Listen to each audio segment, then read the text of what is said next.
Welcome to this podcast on helping baby attach properly.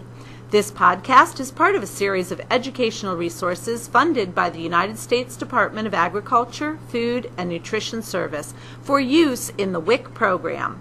Let me introduce Kathy Carruthers with Every Mother Incorporated. And we hope this podcast will help you in your journey with new mothers to help you feel more confident encouraging mothers with breastfeeding. Hello, my name is Kathy Carruthers, and I'd like to welcome you to this podcast on helping baby attach properly. You know, what are the rules to successful breastfeeding? For many years, I have asked myself this question, hoping that maybe someday I was going to stumble on this magic bullet, the one thing that mothers needed to get it right so breastfeeding can work smoothly. And you think about it, we've actually had a lot of rules through the years. We've had rules about how to support the breast, where the baby's body should go, where the hands need to be, where to tickle the lips, where the mouth needs to be. And you know, every time we changed the rules, which was pretty often, moms got more and more confused. Now we have learned the power of not having so many rules. And now instead of knowing where and how to put your hands and where to put the baby, now we simply teach mothers how to allow babies to follow their instincts. Wow, what a concept. But how do we do that? Well, we do that by encouraging moms to hold their babies skin to skin, where the baby's instincts can kick in and feeding triggers are activated. So what is skin to skin? Well, it simply means that a baby is wearing nothing but a diaper. It's placed right against his mother's chest so that his entire body faces the mother's body. We can put a little lightweight blanket across the baby's back, but now the mother's body is going to warm and comfort him. In this position, babies calm and get relaxed. Their heart and their breathing begins to regulate, and now they're able to use their energy reserves to find the breast. We've also learned that a concept called laid-back breastfeeding can help trigger important reflexes that help babies to learn how to breastfeed well. Now, this is a concept that is part of an approach called biological nurturing, laid-back breastfeeding. And it's an approach that was developed by Suzanne Colson, who is a midwife from the United Kingdom. She's done some amazing research, and one of the things she's learned is that babies have many different reflexes, many of which help them with feeding skills. These reflexes are triggered by such things as the baby's posture, where the baby's laying. In her research, Suzanne learned that having the baby's entire body right up against the mother's body helps trigger these special sucking and feeding reflexes.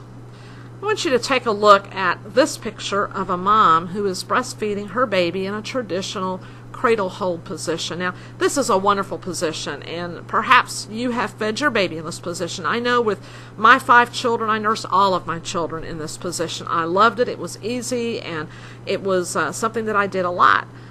But I will say that for a brand new baby, just starting out learning how to breastfeed, it may not be the easiest for the baby or for the mom. Notice any possible tension this mother might be feeling as she holds her body upright to hold her baby in this traditional cradle hold position. Actually, babies in this position are working against gravity, and they may not attach properly always when they're first learning how to breastfeed. So I want you to try a little something with me. I hope you're at home or sitting in some place where you can sit down, and I want to invite you to try a little experiment. So sit upright in your chair if you would. If you have a doll or a pillow or your own baby or even a water bottle, just some object next to you, I want you to hold that item in your arms as if you are breastfeeding in this cradle hold position. Now, close your eyes and think about where your hands and your arms are. No matter how lightweight the object is, are you feeling any tension or tightness in any of your muscles? Do you feel any tightness in your back? How about your neck, your shoulders, your arms? Are your muscles completely relaxed, or are they a little stiff to allow yourself to hold this object in your upright position. Now I want you to do something a little different. Lean back in your chair with your rear end all the way at the front edge of your chair. Lay your head back and notice any differences you feel in your body. Does your back feel more relaxed now? Did your neck muscles immediately melt into relaxation? What about your shoulders? What about your arms? Let's try it again. Sit back upright again. Notice the stark difference. Now lean back again and notice how different you feel. That's a little bit about why we think that laid-back nursing is a great way for moms to feel relaxed. So I want you to take a look at a couple of pictures. These come to us with permission from Kitty France and Suzanne Colson from their new video, Biological Nurturing, Laid-Back Breastfeeding for Mothers. So take a look at this first picture. You see this mother is working very hard to hold her baby upright. Perhaps she's had a C-section and she might not be feeling very comfortable right now. Think about what tension she might be feeling in her back right now. What tension she might be feeling in her shoulders or her arms and her hand as she holds this baby up to her breast. Now look at the difference when this same mother now reclines. Her baby is now lying over her body, and now not only is the mother more relaxed, but the baby can now work with gravity rather than against gravity. This makes it much easier for him to crawl to the breast and attach properly. And I want you to notice too how this baby's body is in full contact with his mother's body. This is what triggers feeding behaviors in babies.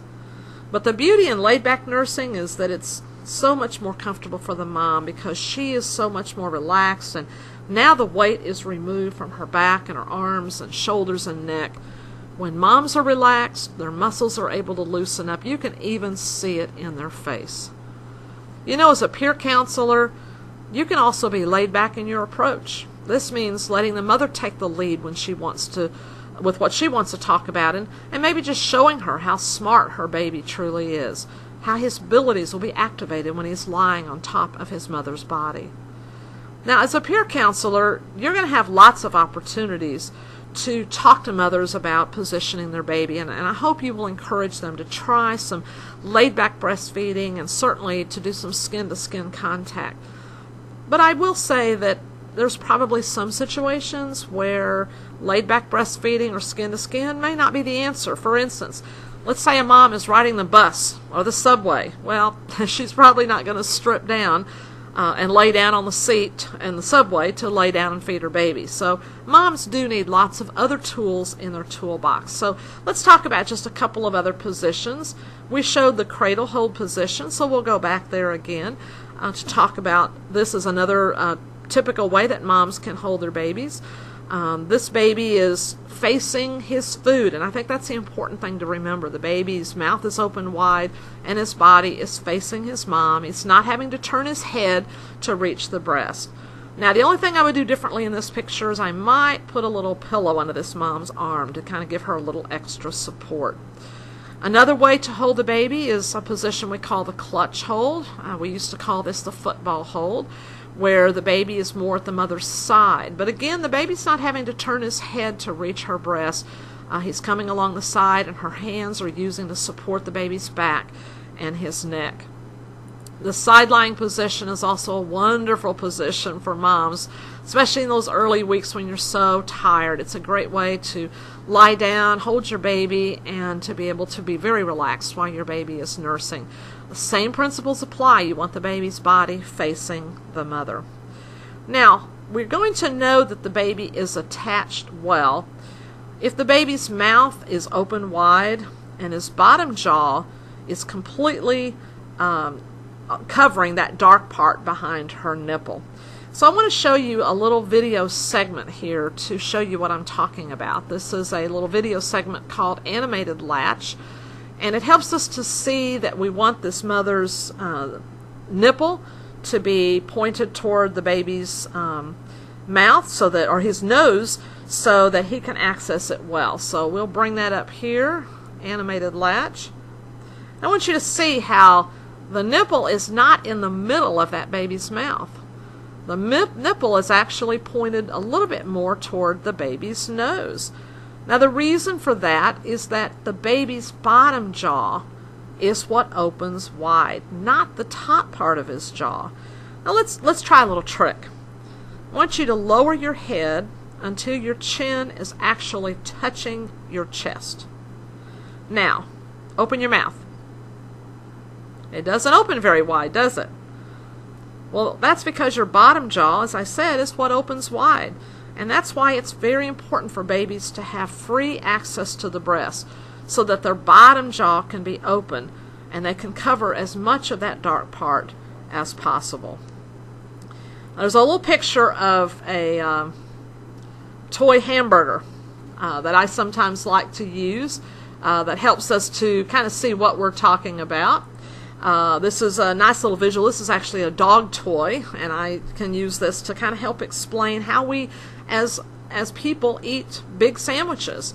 Next time you go to a fast food restaurant or you see people eating a large sandwich, notice how they're eating it. Do they take that sandwich and put it at the middle of their mouth?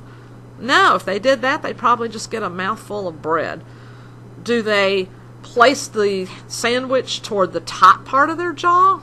No, they actually take the sandwich, tilt it just a little bit so that their bottom jaw is what is able to come in over that. And then they roll their mouth over that sandwich. In the same way, a baby rolls his mouth over the breast. That's because our bottom jaw is the part that opens wide. Now we know that many mothers and babies are able to latch instinctively without even thinking about where the jaw is. When babies are able to self-attach and they're in a nice laid-back position for biological nurturing, they seem to know how to latch properly. But if you talk to moms who say breastfeeding is painful, well, it could be her baby's just not positioned correctly. I hope some of these tips will help you be able to assess a little better what's going on and how she can improve her baby's position and latch so that breastfeeding is comfortable and feels more like the nurturing experience she was looking for. I want to remind you that if at any time you feel your suggestions are not improving that mother's situation, always contact your WIC breastfeeding expert for some advice and to help follow up with that mom.